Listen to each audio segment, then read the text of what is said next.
Hi, everyone, and welcome to our module on enzymes. Most drugs that we use to treat patients work by inhibiting or activating enzymes inside the body. So before we can understand the drugs, we have to understand the enzymes themselves. So enzymes are catalysts, which means they increase the rate of conversion of some biological molecule to another. So the first thing we're going to discuss are enzymatic reactions. And the way to think about enzymes is to picture them as a circle with a piece missing right here. Most enzymes are proteins, but you can just think of them as a circle with a little wedge cut out. And then something called a substrate is a biological molecule that fits neatly into that enzyme. And when it fits into the enzyme, it can form a complex with the enzyme, and then the enzyme converts it into some product P that is useful to the body. And we can write this just like a chemical equation as substrate plus enzyme yields an enzyme substrate complex, which then goes on to form an enzyme plus a product P right here. So the chart that's on this slide here is a classic pharmacology chart showing what would happen to all the different components of this reaction up here over time if we put some substrate and some enzyme in a closed container together. So let's imagine that we had some type of beaker, maybe it's got a little blood in it or some type of fluid, and we put a bunch of enzyme in it and we put a bunch of substrate. Well, at time zero, which is denoted right here, the concentration of substrate would be fairly high. And we would also add some enzyme, that's the blue stuff right here. So there'd be a concentration of enzyme E that we would have right here. And this is what we'd start with at time zero inside our beaker. As we let things start to work naturally, what would happen is the substrate level would fall because the enzyme would begin converting it into product. And that's why you see this red line for the product start to rise right here. And then over time, we'd see a little drop in the enzyme level here because we're forming enzyme substrate complex here. But the bottom line is, as time goes on right here, you see the substrate level fall and the product P level rise, and that should make sense to you because this reaction is just proceeding from left to right. The substrate is going away and the product P is being formed. So now that we have a picture in our heads of how enzymes convert substrate into product, we're going to begin to discuss the kinetics of that conversion process. And the kinetics means how quickly the process occurs. And in order to understand this, we're going to have to do a little thought experiment. So let's imagine that we took 3 beakers in the laboratory. I'm going to draw 3 beakers right now. And let's imagine that we introduced into each one a bit of plasma. So I'm drawing a level here for some plasma inside each of the beakers. Next, we added a known quantity of enzyme to each beaker. So I'm going to write a little E inside each beaker to denote the fact that we've added some enzyme. Now what we're going to do is add substrate, but we're going to add just a little bit of substrate to the first one. We're going to add more substrate to the second one, and we're going to add a lot of substrate to the third one. Now let's imagine that we watched as all 3 of these beakers began to have the enzyme convert the substrate into product, and we measured the rate at which the product was formed over time. What we would see is that in the first beaker here with just a little bit of substrate, there'd be a relatively slow rate of formation of P. So we'd have a slow P formation. It'd be somewhere in the middle for the second beaker, and we'd have a very high rate of formation of P here in the last beaker. And the reason would be that because when we add more substrate, we get an increased speed of formation of the product P. And it turns out that's true for many, many enzymatic reactions. So with that concept in mind, we can talk about what's called Michaelis-Menten kinetics. So Michaelis and Menten were 2 biochemists who worked out the rate of formation of product P as a function of the concentration of S. So they carried out a series of experiments like what I just described, and they plotted the concentration of S on the x-axis here, and they plotted the rate of formation of P on the y-axis here.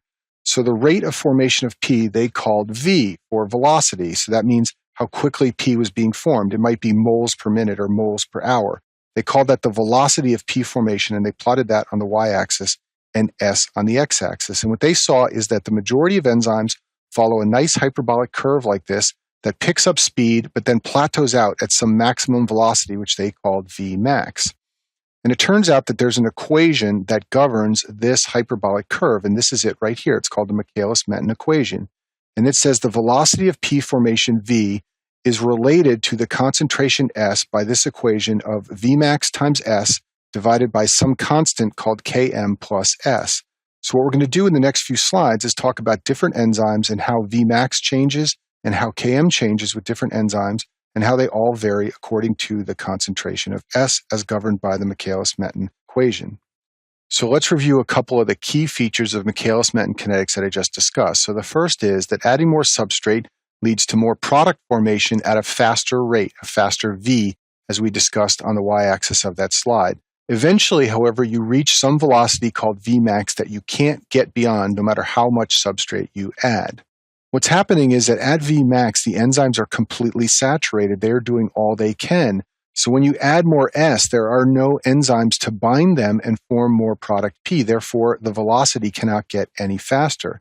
This means that the only way to increase the velocity beyond Vmax is to add enzyme.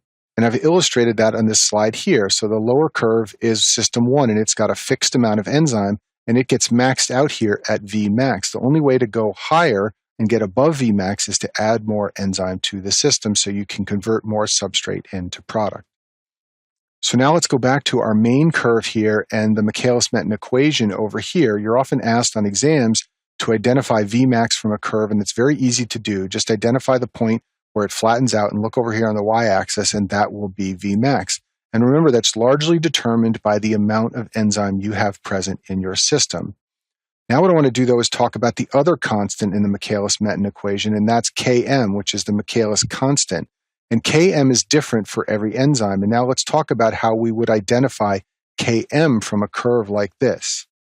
So in order to understand how to identify Km from a set of experimental data like what I showed on the last slide, we have to understand what this Michaelis constant is.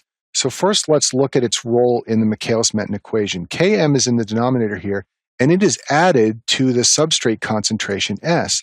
This means that Km must have the same units as S. We couldn't add grams plus liters here. That wouldn't be consistent. Km must be exactly the same as S in terms of units for us to be able to add them together. So if we accept that Km has the same units as S, then we should also be able to accept that at some point on the graph, Km must be equal to S. And that's what we want to find, is that point on the graph so we can identify Km. So in order to figure out where that point is on the graph, let's just change Km to S. That's what I've done right here. Instead of writing Km, I've wrote the concentration of S. Now we're going to put this together, and we get 2S on the bottom right here. On the top, we still have Vmax times S, because that's the numerator of the Michaelis-Menten equation. Now the S's cancel out, and we have that when V is equal to Vm over 2, then Km must be equal to S. And that's what I've shown right over here. When we're halfway up the y-axis to Vmax, whatever concentration of S that is equal to Km. And this all comes from some simple math of setting Km equal to S and solving the equation. So now let's go back to our curve here. We said that it's very easy to find Vmax. We just look at where the curve flattens out, and that identifies Vmax on the y-axis. And now we can go halfway up, and we've got Vmax over 2. And we follow that over to the curve, and that's going to be a point right here. And we follow that down to the x-axis, and now whatever S concentration we have right here is going to be Km. And this is how you identify Km from a set of experimental data of enzyme and substrate in beakers like what I described before. So that's an explanation of how to find the Michaelis constant from a set of experimental data. But now let's talk about what this Michaelis constant really represents. And to do that, let's look at the Michaelis-Menten equation over here on the right.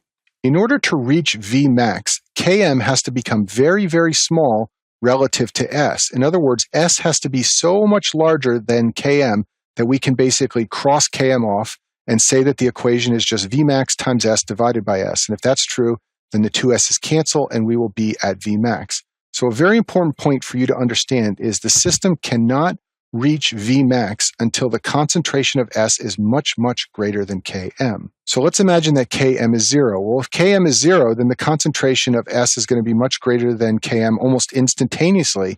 In fact, the concentration of S is almost going to be irrelevant, and the system is just going to operate at Vmax all the time. So when Km is very small, like 0, Vmax is reached very, very quickly. Now let's imagine Km is a higher number, say it's a number like 100.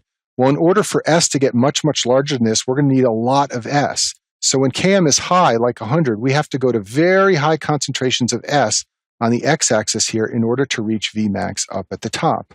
So I've summarized this on the slide. If you have a small Km, Vmax is reached at low concentrations of S. On the other hand, if you have a large Km, then Vmax does not reach until high concentrations of S occur. Another way of looking at this is if you have a small Km, it means that the substrate binds easily to the enzyme even at low concentrations of S. In other words, even if there isn't much substrate around in the system, that substrate will find the enzyme, bind to it, and form product. Another way of wording this is to say that there is a high affinity of the substrate for the enzyme, and that means you don't need a lot of S around to get to Vmax. On the other hand, if you have a large Km, this means you have a low affinity of the substrate for the enzyme, and you're going to need a lot of S. You're going to need to go very far out on this x-axis in order to reach Vmax when the Km is large. So let's review some of the key points that we've discussed up to this point. Km, the Michaelis constant, is a characteristic of each substrate or enzyme complex and how much affinity they have for one another. The Vmax depends on the amount of enzyme present. And we talked about how you can determine Vmax and Km from a Michaelis-Menten plot of the velocity on the y-axis versus S on the x-axis. Now what we're going to do for the last few slides is talk about an alternative to the Michaelis-Menten plot finding Vmax and S, and that's called a Lineweaver-Burke plot. So in order to understand a Lineweaver-Burke plot, let's review the Michaelis-Menten equation, and I've drawn it for you right here. And now what I want you to do is imagine that we flip it upside down. So instead of V on the left side of the equation, we have 1 over V. That would mean that on the right side of the equation, we would have Vmax times S on the bottom and Km plus S on the top. Well, now what we can do is take this plus sign, which we have on top, and split the right side of the equation into 2 elements. The first element will be here on the left side of the plus sign. That will be Km on top divided by Vm times S on the bottom. On the right side of the plus sign, we will have S on top divided by Vmax times S on the bottom. And these two S's cancel out. What we can do now is take Km divided by Vmax, which are both constants, and convert that into one constant C, which is what I've drawn down here at the bottom. We now have an equation of 1 over V equals a constant times 1 over S plus 1 over Vm. Now you may remember from algebra that the equation y is equal to mx plus b is the equation for a straight line. So if we plot 1 over V on the y-axis, and 1 over S on the x-axis, we now have y equals mx plus b. We have the equation for a straight line right here. And we've just created this by flipping the Michaelis-Menten equation upside down. So now we have what's called a Lineweaver-Burke plot. And this is the exact same data that produced that hyperbolic curve a few slides ago when we put S on the x-axis and V on the y-axis. But now what we're doing is we're plotting 1 over S on the x-axis and 1 over V on the y-axis, and it converts it into a straight line. When it gets converted into a straight line, there are some very important points that are easy to identify. The point where it crosses the x-axis, which is right here, is equal to minus 1 over Km. The point where it crosses the y-axis right here is equal to 1 over Vm. And then the slope of this line is that constant C, which I drew on the last slide, and that's Km divided by Vmax. So what biochemists like to do is take their data, and instead of plotting it in that curved plot like we did before and using the Michaelis-Menten equation, they will instead plot 1 over V versus 1 over S, and now it becomes a Lineweaver-Burke plot. And in this case, it's much easier to identify Vm because it's just the point where it crosses the line. It's easier to identify Km because it's the point where it crosses the x-axis. So biochemists like to plot the data this way. It's just another way of looking at the data and finding Km and Vm. And that concludes our module on enzymes.